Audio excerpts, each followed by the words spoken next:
जय हिंद, नमस्कार।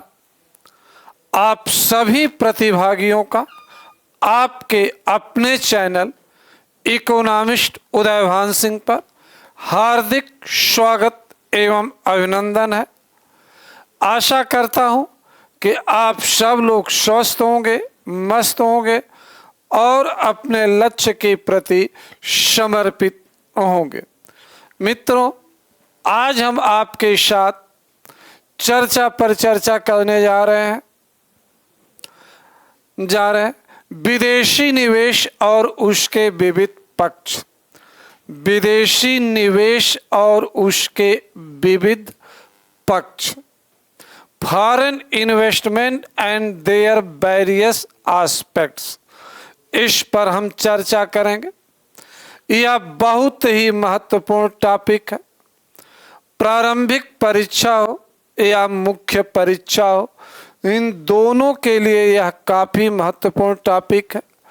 तो आज हम आपके साथ विदेशी निवेश के बारे में ही चर्चा करेंगे।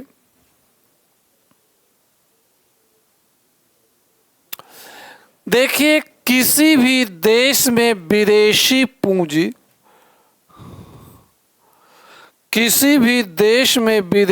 पूंजी किस अनेकों रूप में आती है। विदेशी पूंजी अनेकों रूप में आती है।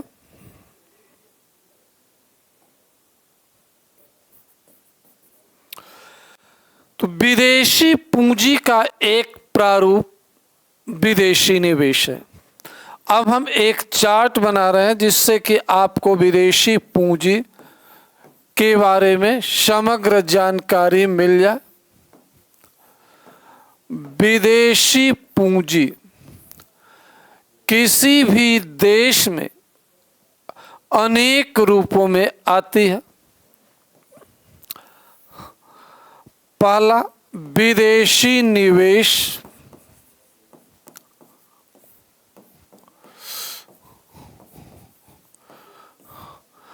विदेशी ऋण।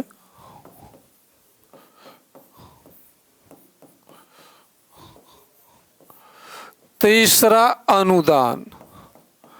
मुख्य रूप से विदेशी पूंजी किसी देश में इन्हीं तीन माध्यमों से आती है।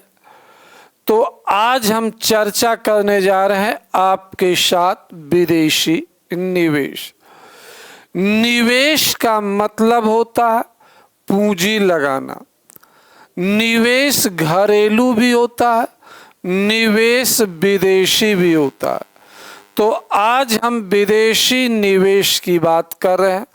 जब किसी विदेशी नागरिक द्वारा, विदेशी कंपनी द्वारा, विदेशी संस्था द्वारा, विदेशी सरकार द्वारा किसी देश में पूंजी लगाई जाती है तो इसे विदेशी पूंजी निवेश कहा जाता है। जब किसी देश में किसी विदेशी नागरिक द्वारा, संस्था द्वारा या कंपनी द्वारा या सरकार द्वारा पूंजी लगाई जाती है तो इसे विदेशी पूंजी निवेश कहा जाता है। ध्यान रखना, हमेशा निवेश लाभ के उद्देश्य को ध्यान में रख कर किया जाता।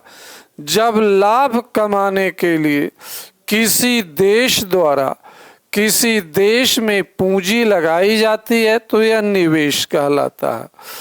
अब इसी के विदेशी निवेश के हम बारे में आपके साथ चर्चा करने जा रहे हैं। फॉरेन इन्वेस्टमेंट के बारे में प्रश्न उठता है कि विदेशी निवेश किसी देश में किन किन कारकों पर आकर्षित होता है। विदेशी निवेश को आकर्षित करने वाले कारक क्या है, विदेशी निवेश के प्रारूप क्या होते, यह सब हम चर्चा करेंगे। लेकिन सबसे पहले हम विदेशी निवेश के प्रारूप डिस्कस। देखिए, विदेशी निवेश के मुख्य रूप से दो प्रारूप होते हैं, विदेशी प्रत्यक्ष निवेश,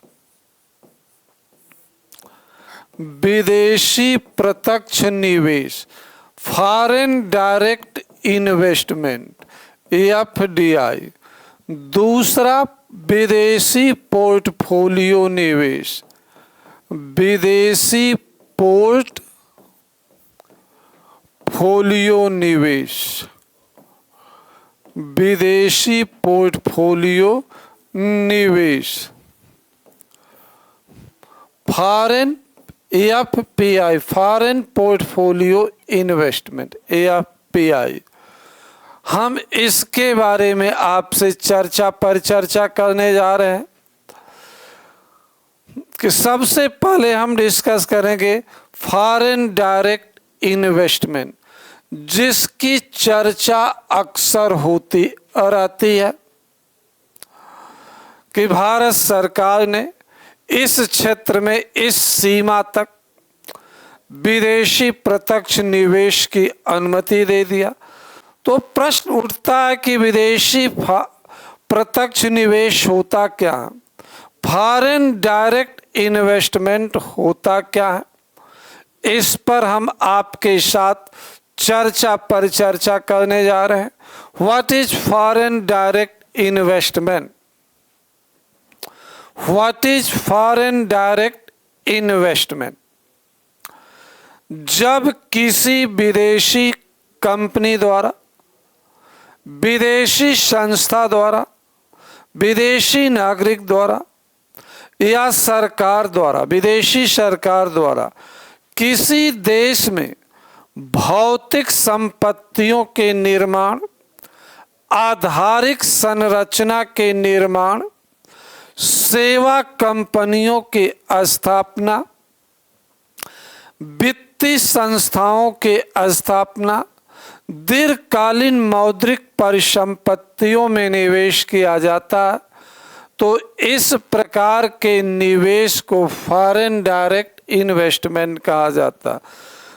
एक बार फिर देखिए, जब किसी विदेशी संस्था या कंपनी द्वारा, विदेशी सरकार द्वारा या किसी विदेशी नागरिक द्वारा किसी अन्य देश में भौतिक परिसंपत्तियों के निर्माण, ब्रिज बनाने, बिल्डिंग बनाने, भौतिक परिसंपत्तियों के निर्माण, आधारिक संरचना के निर्माण, क्रिएशन ऑफ इंफ्रास्ट्रक्चर के निर्माण, सेवा कंपनियों की स्थापना, चाहे रेस्टोरेंट हो, टेलीकॉम सेक्टर में हो या वित्तीय संस्थाओं और वित्तीय कंपनियों की स्थापना हो या दीर्घकालीन वित्तीय परिसंपत्तियों में निवेश किया जा रहा हो, तो इसे विदेशी प्रत्यक्ष निवेश किया।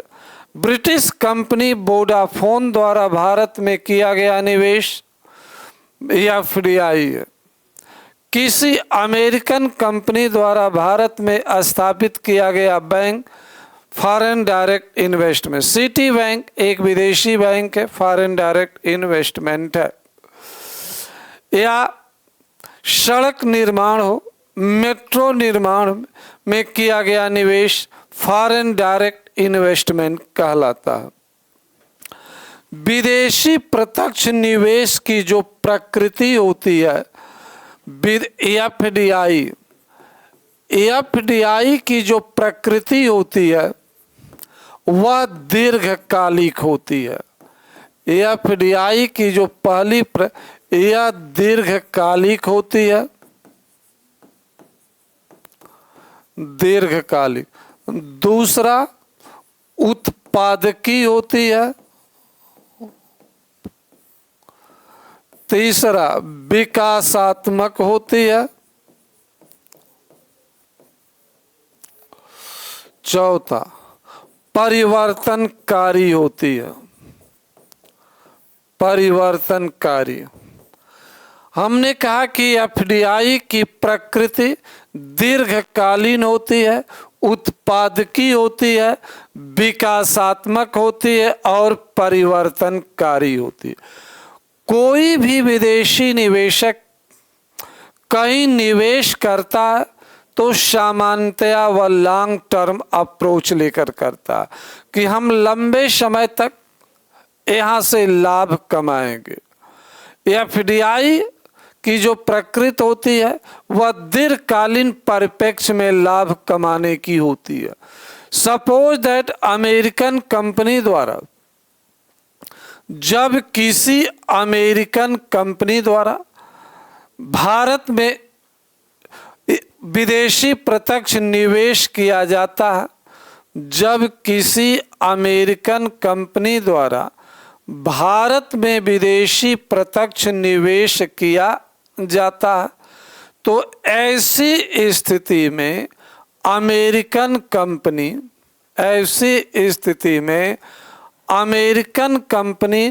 लंबे समय के लिए एक प्लानिंग करती है कि भारत में हम निवेश करेंगे, भारत में इस निवेश करके हम लाभ कमाएंगे।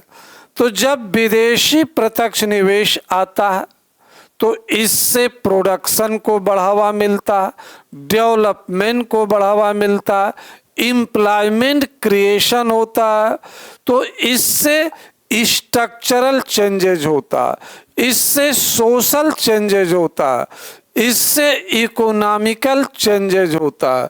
तो विदेशी प्रत्यक्ष निवेश से सोशल चेंजेज होता है, इकोनॉमिकल चेंजेज होता है और तकनीकी परिवर्तन भी आता है।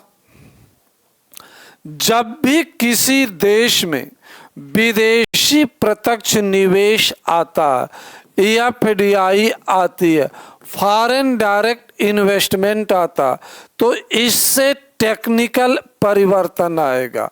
विदेशी निवेशक अपने साथ अच्छी तकनीक को लेकर आएगा, इससे एम्प्लॉयमेंट क्रिएशन होता है।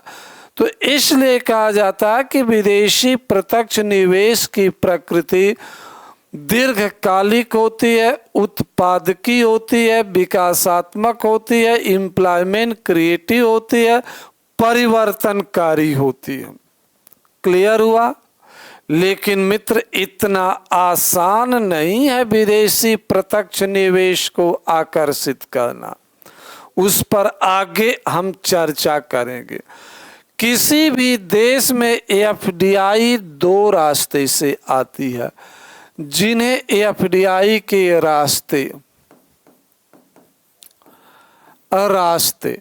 एफडीआई के रास्ते की बात करते हैं तो किसी भी देश में एफडीआई दो रास्ते से आती है। एक स्वचालित मार्ग होता है, स्वचालित मार्ग, जिसे स्व अनुमोदित मार्ग भी कहा जाता है। स्व अनुमोदित मार्ग भी कहा जाता है, स्व अनुमोदित मार्ग। दूसरा है गैर स्वचालित मार्ग, गैर स्वचालित मार्ग, गैर स्वचालित मार्ग या गैर अनुमोदित मार्ग, अनुमोदित मार्ग।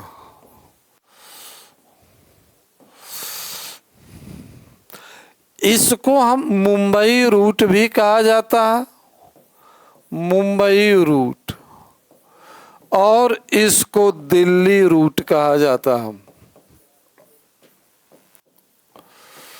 इसको दिल्ली रूट और इसको मुंबई रूट कहा जाता। स्वचालित मार्ग या स्व अनुमोदित मार्ग। दूसरा गैर स्वचालित मार्ग या गैर अनुमोदित मार्ग कहा जाता। अंडरस्टूड? अब इनके बाद हमने कहा किसी भी देश में एफडीआई के दो रास्ते होते हैं। एक रास्ता होता है स्वचालित मार्ग, दूसरा रास्ता होता है गैर स्वचालित मार्ग। सेल्फ अप्रूव्ड रूट या ऑटोमेटिक रूट। अब क्या है इनके बारे में हम आपको समझाते हैं।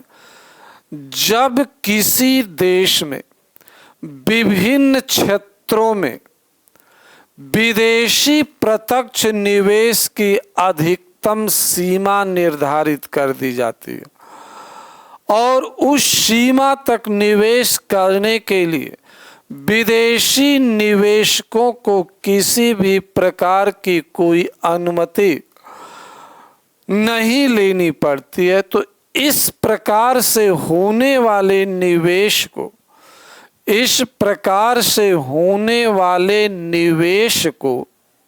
क्या इस प्रकार से होने वाले निवेश के रास्ते को स्वचालित मार्ग कहा जाता।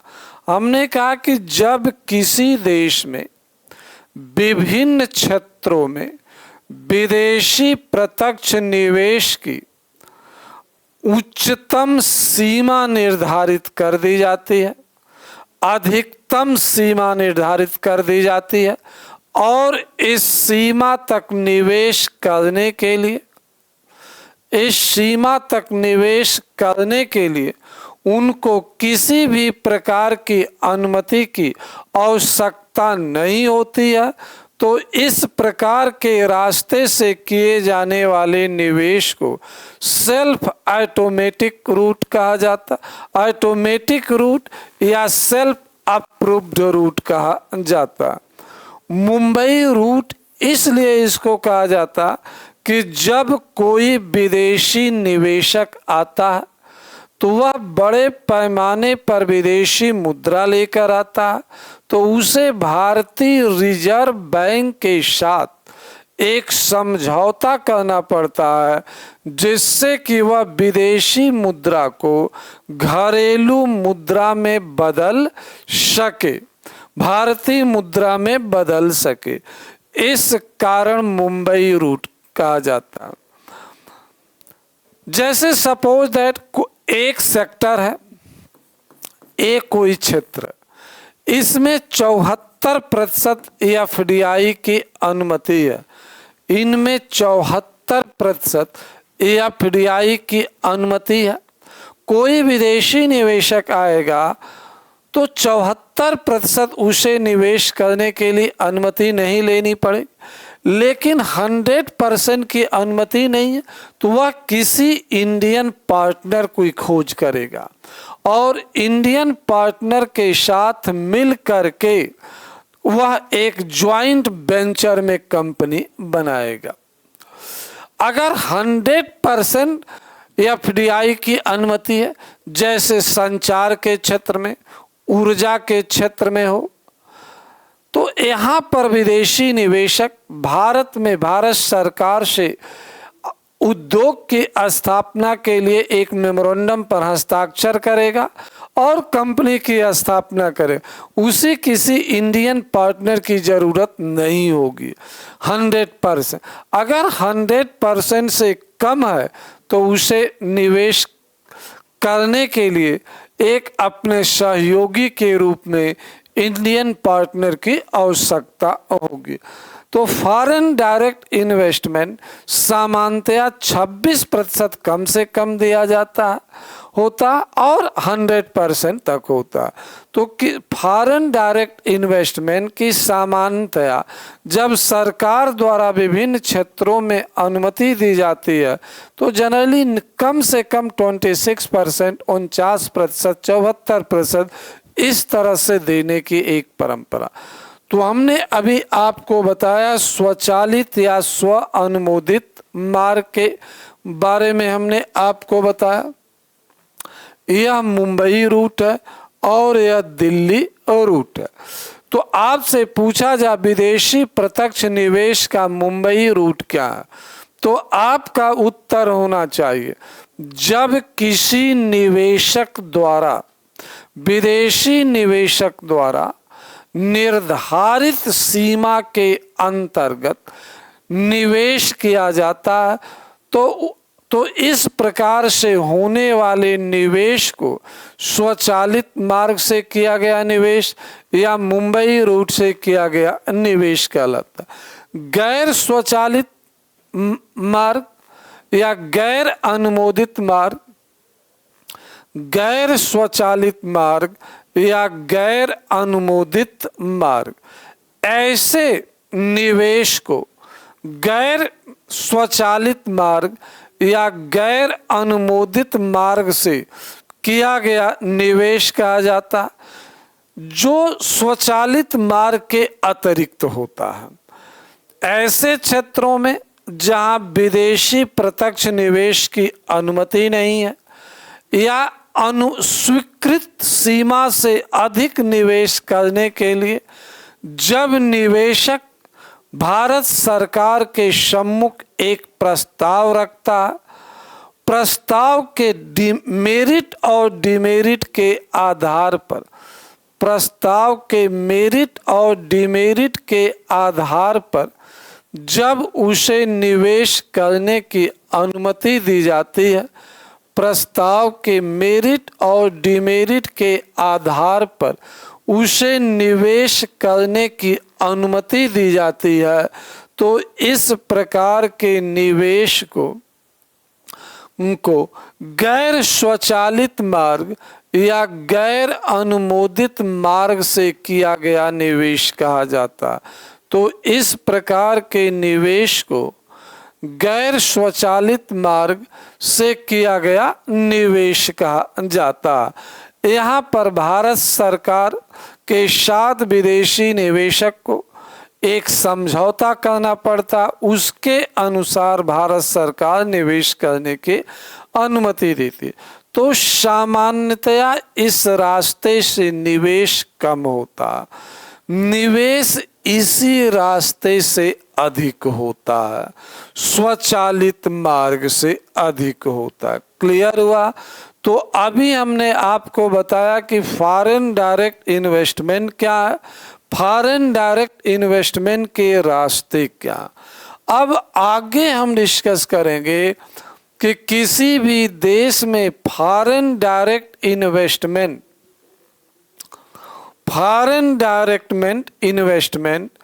किस आधार पर किसी देश में आकर्षित होता।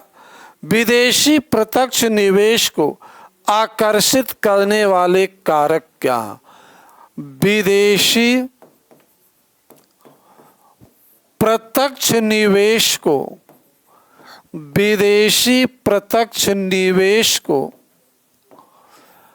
आकर्षित करने वाले कारक, विदेशी प्रत्यक्ष निवेश को आकर्षित करने वाले कारक।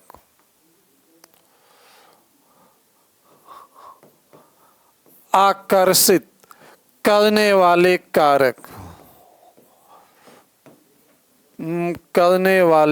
कारक, यह पॉइंट, विदेशी प्रत्यक्ष निवेश को आकर्षित करने वाले कारक पर देखिए, निवेशकों को आकर्षित करना इतना आसान नहीं होता है, चाहे घरेलू निवेशक हो या विदेशी निवेशक हो। आप देखिए पश्चिम बंगाल में घरेलू निवेशक भी निवेश करने से कतरा रहे, विदेशी निवेश। बिहार में पहले घरेलू निवेशक भी कतराते थे, विदेशी निवेश। आज थोड़ा घरेलू निवेशक निवेश करने की ओर आकर्षित हो रहे, लेकिन विदेशी निवेशक आज भी नहीं। आखिर क्यों? उस पर हम किसी भी देश में जब विदेशी निवेश को आकर्षित किया जाता तो सबसे पहले निवेशक उस देश की राजनीतिक व्यवस्था और राजनीतिक स्थिरता पर आकलन करते हैं। राजनीतिक व्यवस्था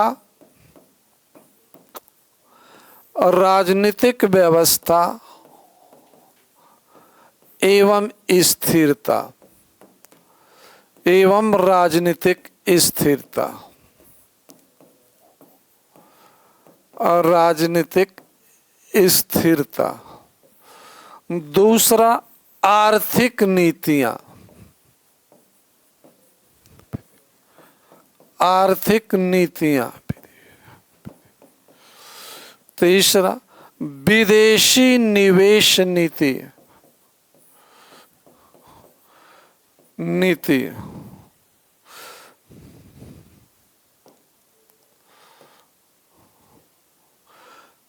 विदेशी निवेश नीति, विदेशी निवेश नीति। चौथा, सामाजिक परिदृश्य।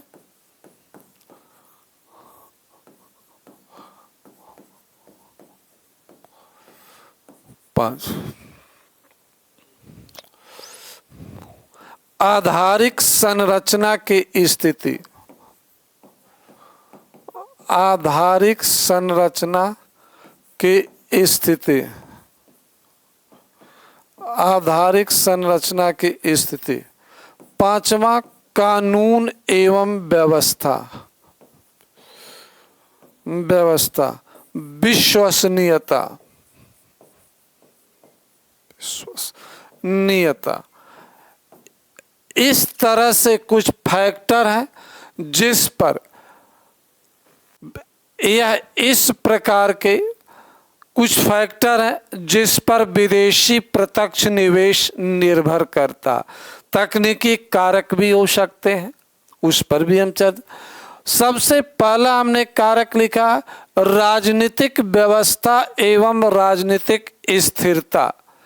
राजनीतिक व्यवस्था एवं राजनीतिक स्थिरता पहला हमारा मेन कारण है। देखिए किसी देश का जो पॉलिटिकल सिस्टम होता, सरकार होती है, वह उस देश की नियमों का निर्धारण करती है। सरकार जो होती है उस देश की नीतियों का निर्धारण करती है, उस देश के कानून एवं व्यवस्था का निर्धारण करती है। सरकार द्वारा उस देश की समग्रता को ध्यान में रखते हुए कदम उठाए जाते हैं।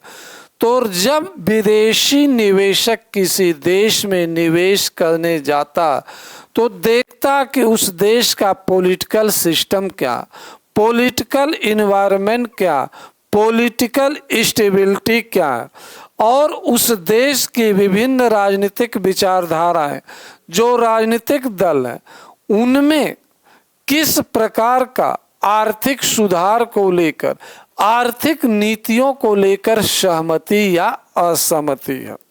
इस पर 1900 एग्जाम्पल हम भारत का देंगे। 1991 में, इन 1991 जब भारत में आर्थिक सुधार को बढ़ावा दिया गया, नए कार्यक्रम शुरू किया जाने लगे, लिबरलाइजेशन की नीति शुरू की गई, तो उस समय कांग्रेस के नेतृत्व वाली सरकार थी। तो धीरे धीरे कांग्रेस के प्रति विदेशी निवेशकों का एक विश्वास बढ़ा। 1996 में संयुक्त मोर्चा की सरकार बनी जिसमें वामपंथी दलों की भी भागीदारी थी। तो संयुक्त मोर्चा की सरकार, चाहे एच.डी. देवेगौड़ा प्राइम मिनिस्टर रहे हो या इंद्र कुमार गुजराल प्राइम मिनिस्टर रहे हो, संयुक्त मोर्चा की सरकार वामपंथी दलों के सहभागिता के बावजूद आर्थिक सुधार की प्रक्रिया को बढ़ावा दिया, आर्थिक सुधार की गति को बढ़ावा देने का काम किया। तो विदेशी निवेशक यहाँ से थोड़ा और भय मुक्त हुए।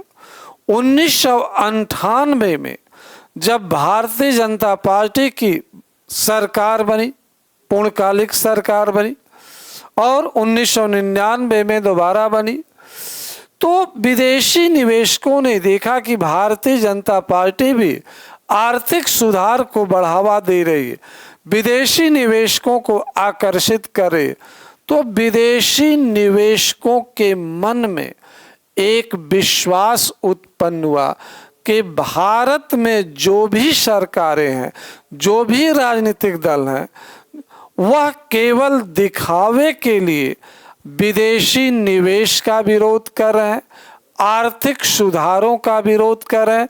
सत्ता में आने पर उनके द्वारा आर्थिक सुधारों को बढ़ावा दिया जा रहा। अंडरस्टूड।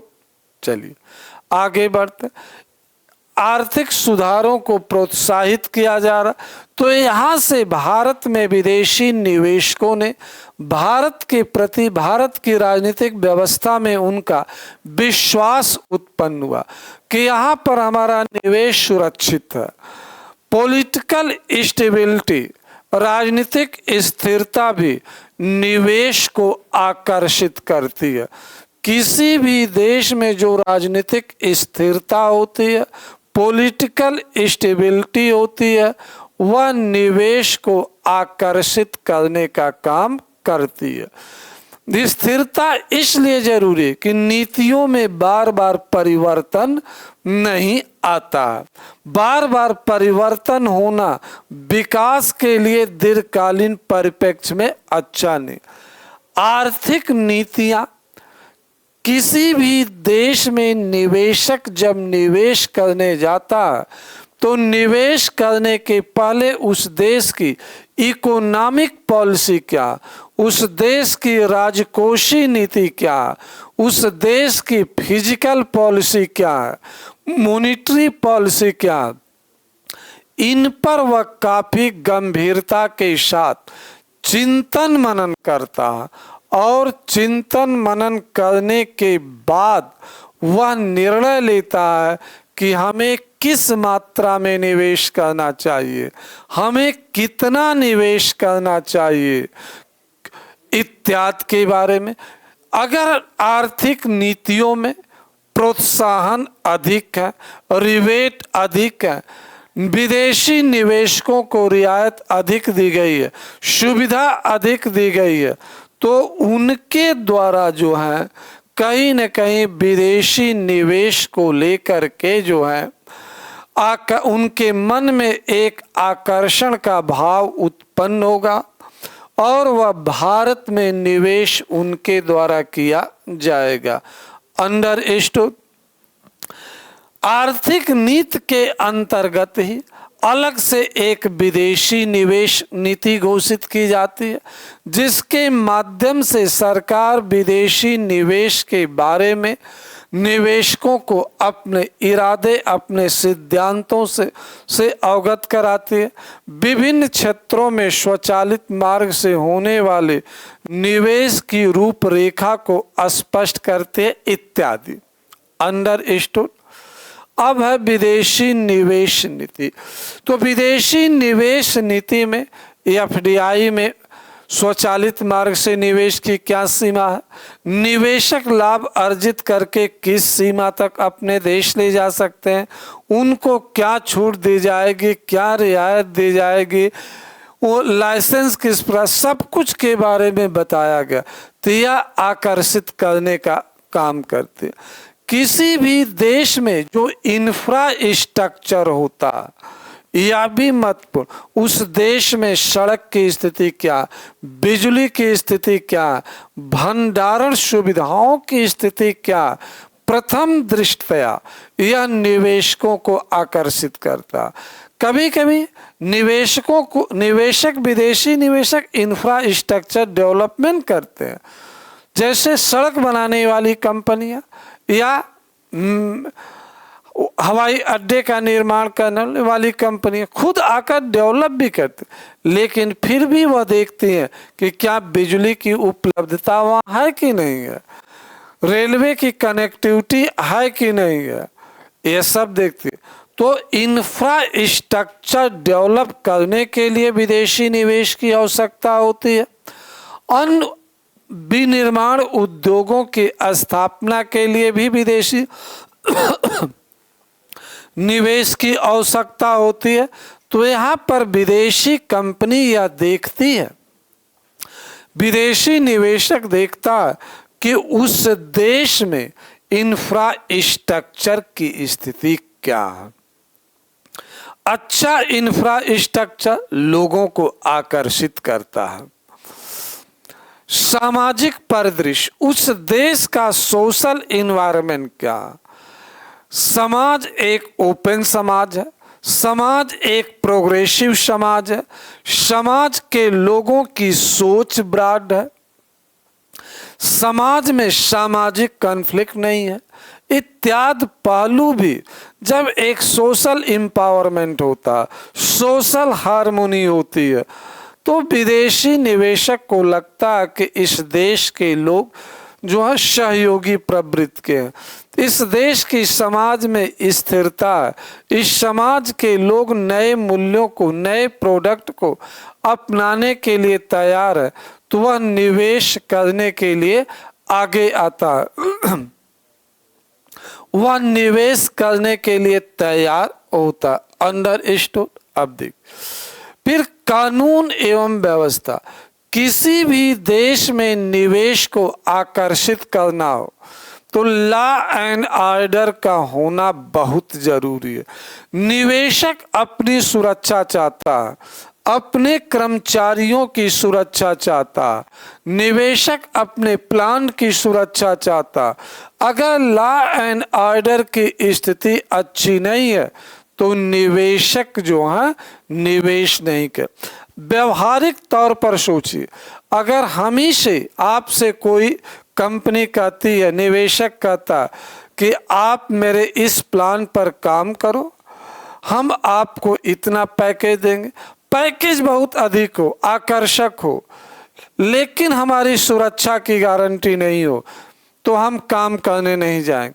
हमें इस बात का विश्वास नहीं हो कि हम सुबह काम पर जाते हैं, शाम को घर अपने सकुशल लौट कर आ पाएंगे या नहीं आ पाएंगे, तो ऐसी स्थिति में निवेशक काम करने के लिए तैयार नहीं होगा। उद्यमी व्यक्ति काम पर करने के लिए, नौकरी पर जाने के लिए, पैकेज लेने के लिए तैयार नहीं, क्योंकि व्यक्ति अपनी सुरक्षा सबसे पहले देखता है। तो कानून एवं व्यवस्था का अच्छा होना निवेश की एक गारंटी है। पश्चिम बंगाल में कभी विदेशी या घरेलू कंपनियां निवेश करने के लिए लालयित, लेकिन आज पश्चिम बंगाल में निवेश नहीं हो रहा, क्योंकि वहां पर वामपंथी उग्रवाद है, क्योंकि वहां पर अराजकता की स्थिति उत्पन्न हो चुकी है, जिसके कारण निवेशक नहीं जाना, या देश के नक्सल बाहुल्य क्षेत्रों में निवेशक नहीं जा, या जम्मू कश्मीर जैसे आतंकवाद से पीड़ित क्षेत्रों में निवेशक निवेश करने नहीं जाते। तो लॉ एंड ऑर्डर का बेहतर होना भी हमारे लिए अत्यंत महत्वपूर्ण है। अंडरस्टूड। तो लॉ और सरकार की विश्वसनीयता, कमिटमेंट, जो हमने विदेशी निवेशकों के साथ कमिटमेंट किया, समझौता किया, उसको पालित करने के लिए, उसको व्यवहारिक रूप देने के लिए क्या हम पूरी तरह से कमिटेड हैं, या भी अपने आप में महत्वपूर्ण होता है। अगर हम अपने वर्ड्स के प्रति कमिटेड नहीं है, हम अपने अग्रीमेंट को फुलफिल करने के लिए कमिटेड नहीं है, तो हम इस दिशा में आगे नहीं बढ़ सकते। तो विदेशी निवेश को आकर्षित करने का यह के कारक है, इन पर विदेशी निवेश आकर्षित होता। अब हम आगे बढ़ते हैं।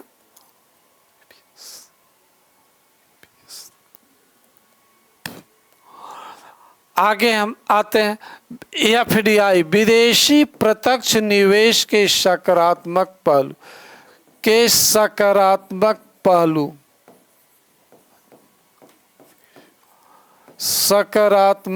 पहलू।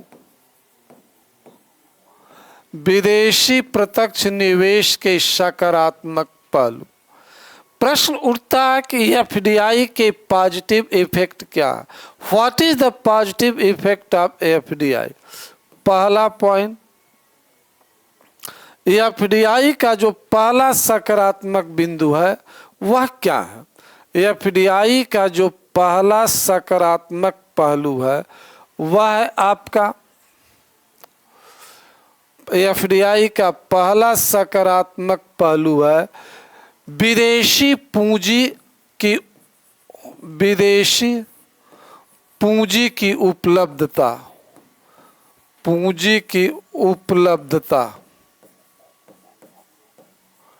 उपलब्धता, इसी से रिलेटेड दूसरा, विदेशी मुद्रा भंडार में वृद्धि,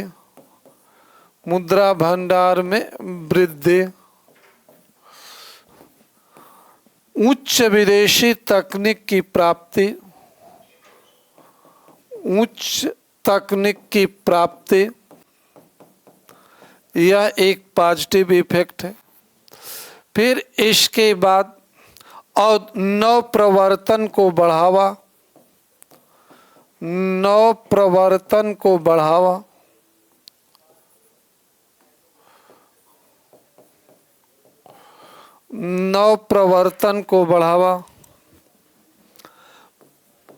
पांचवा, औद्योगिकीकरण को बढ़ावा,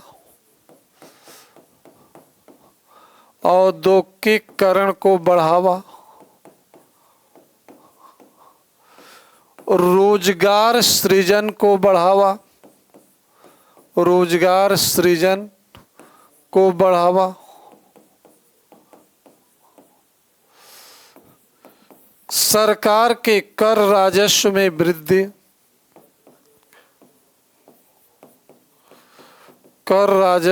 वृद्धि, घरेलू पूंजी पर दबाव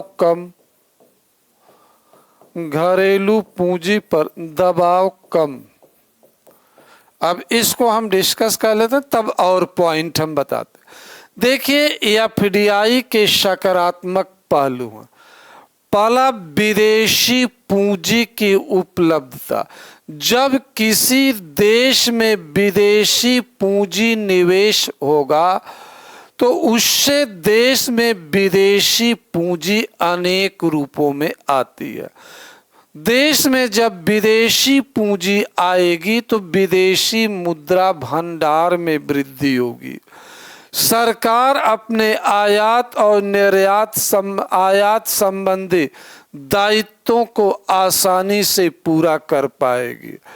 जब विदेशी पूंजी निवेशक आता है तो वह अपने साथ एक अच्छी तकनीक भी लेकर आता, तो जिससे देश में तकनीकीकरण को बढ़ावा मिलता, देश में इनोवेशन नव प्रवर्तन को बढ़ावा मिलता, देश में इंडस्ट्रियलाइजेशन को बढ़ावा मिलता। विदेशी पूंजी निवेश रेट ऑफ इंडस्ट्रियलाइजेशन को प्रमोट करता, इनोवेशन को बढ़ावा देता, रिसर्च एंड डेवलपमेंट को बढ़ावा देता। जब इतना कुछ होगा तो इससे देश में इंडस्ट्रियलाइजेशन बढ़ेगा, औद्योगिकीकरण, इससे देश में एम्प्लॉयमेंट क्रिएशन बढ़ेगा। जब एम्प्लॉयमेंट क्रिएशन बढ़ेगा तो लोगों को रोजगार मिलेगा, तो बेरोजगारी में कमी आएगी, गरीबी में कमी आएगी। औद्योगिकीकरण बढ़ा, उत्पादन बढ़ा, रोजगार बढ़ा, तो इससे सरकार के टैक्स रेवेन्यू में भी वृद्धि होगी, सरकार को अधिक टैक्स प्राप्त होगा। जब सरकार को अधिक टैक्स प्राप्त होगा तो सरकार कल्याणकारी व्यय अधिक करेगी, सरकार सोशल सिक्योरिटी पर अधिक पैसा खर्च करेगी, क्योंकि सरकार पर दबाव कम होगा। जो घरेलू पूंजी उसे डेवलपमेंट पर लगानी थी, अब वह सोशल वेलफेयर पर लगाएगी। विदेशी पूंजी निवेश के आने से जो होता है, कल्याणकारी व्यय में वृद्धि होती, कल्याणकारी व्यय में वृद्धि होती है, व्यय में वृद्धि होती है। दूसरा, आधारिक संरचना के विकास को वृद्धि मिलती है, आधारिक संरचना के विकास को बढ़ावा मिलता, आधारिक संरचना के विकास को बढ़ावा मिलता। आधारिक संरचना के विकास को बढ़ावा मिलता है, कल्याणकारी व्यय में वृद्धि होती है, प्रतिस्पर्धा में वृद्धि होती है, प्रतिस्पर्धा में वृद्धि होती है, प्रतिस्पर्धा में वृद्धि होती है। इसके साथ साथ जो था एक उपयुक्त आर्थिक वातावरण का निर्माण होता, एक उपयुक्त प्रतिस्पर्धी वातावरण का निर्माण होता, वातावरण का निर्माण होता, प्रतिस्पर्धी वातावरण का निर्माण होता। क्लियर? तो यह एफडीआई के पॉजिटिव पॉइंट है। अभी हमने बताया, आगे हमें आपके साथ चर्चा करनी एफडीआई के निगेटिव इम्पैक्ट, एफडीआई के नकारात्मक पहलू, एफडीआई के नकारात्मक पहलू, नकारात्मक पहलू। देखिए, सबसे पहला घरेलू पूंजी के पलायन का खतरा, घरेलू पूंजी के, घरेलू पूंजी के पलायन का खतरा, पलायन का खतरा। जो घरेलू पूंजी है उसके बाहर जाने का खतरा। कैसे? विदेशी निवेशक जब यहाँ पर इन्वेस्टमेंट करेगा, लाभ अर्जित करेगा, तो लाभ का एक बड़ा भाग वो अपने देश ले जाएगा। तो इस कारण कहा जाता है कि घरेलू पूंजी के पलायन का खतरा होता, बहिर्गमन का खतरा होता। देश से उद्योगपति, विदेशी पूंजीपति अर्जित करके लाभ को अपने देश ले जाता। दूसरा, गला घोंट प्रतिस्पर्धा को बढ़ावा, गला घोंट प्रतिस्पर्धा को बढ़ावा, को बढ़ावा।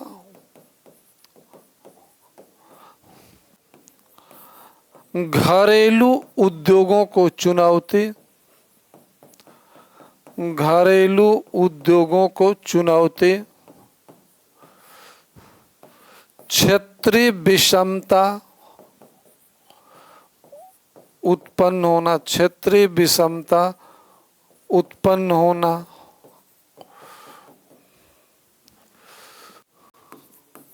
नेक्स्ट, नीति निर्माण प्रक्रिया में हस्तक्षेप, प्रक्रिया में हस्तक्षेप।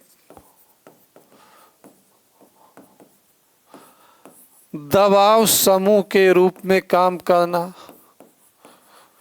दबाव समूह के रूप में कार्य करना,